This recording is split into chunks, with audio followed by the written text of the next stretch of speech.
Hello, lovely human. Today's SMS is about conflict and dealing with difficult people. Now, this is such a meaty topic that I'm going to really challenge myself to keep within the 7 minutes. If you're interested in my views on how to deal with difficult people, I did a webinar a few years ago, and I have a YouTube video that covers the most important aspects of this webinar. So if it's of interest, I can put the link in the description.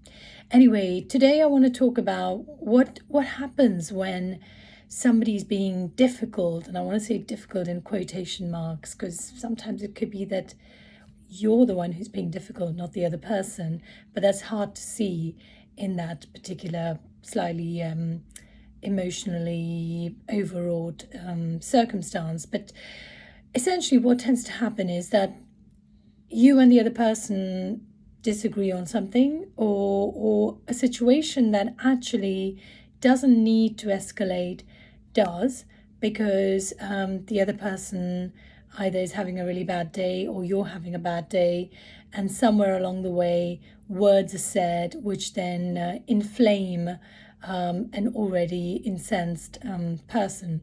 So I had a situation like this with somebody who I would consider a stakeholder, because aside from being a coach, I am also one of the directors of a management company that looks after the building in which I have a flat, or an apartment as the Americans would call it.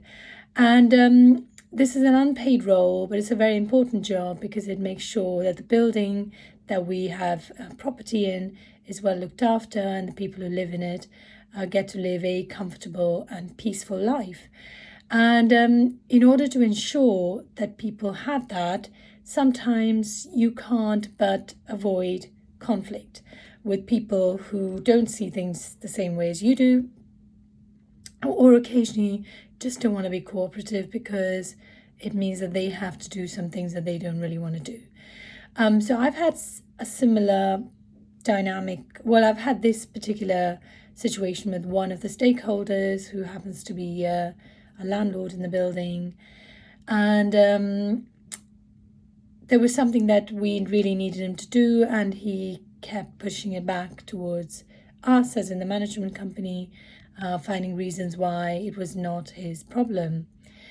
And one of the things, so here are 3 or 4 things that I've learned from these kind of interactions, that in that moment it's very easy to become reactive, because when that person has said something or written something that touches a chord in us, which reminds us of maybe a previous instance where we were treated badly or we were bullied or whatever, then that person in that past situation leaps in and becomes the driver of the narrative in the today. Now, it takes a little bit of practice to kind of step back and say, well, this is now, and what am I feeling as a result of this particular comment or this particular behavior?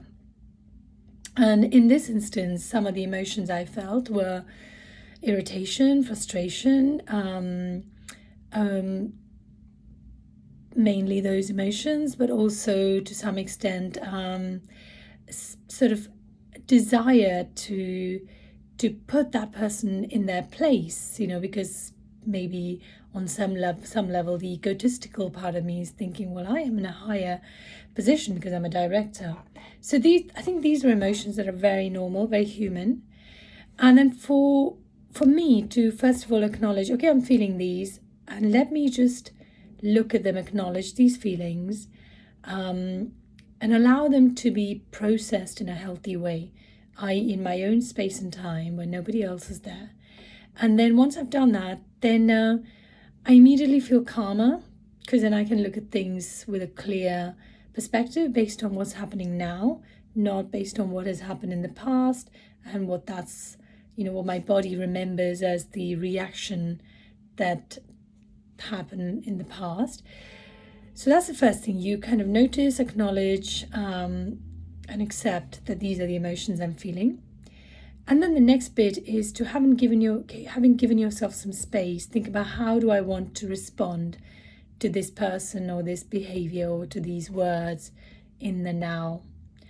And that's where I find one of the tricks that really works is to think about how you want to respond, so that if ever those words are captured or that behavior is captured on a video camera or a screenshot, that you don't sit and absolutely hold your head in embarrassment and regret, saying, I wish I had never said that.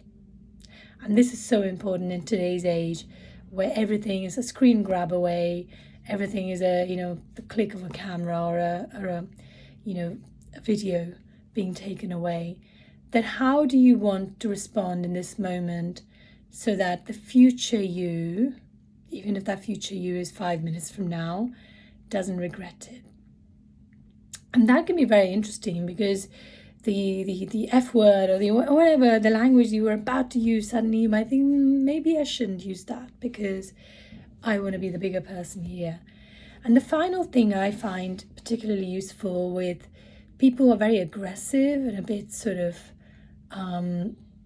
enjoy using aggression and bullying tactics to get a rise out of you, I sort of think about them as a child. What were they like when they were a little girl or a little boy?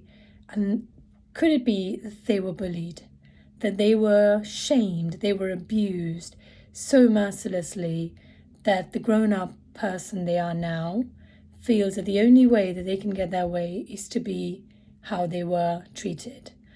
So I'll be the bigger bully, then you can't bully me. And, if you're the weaker person, then I feel good about myself.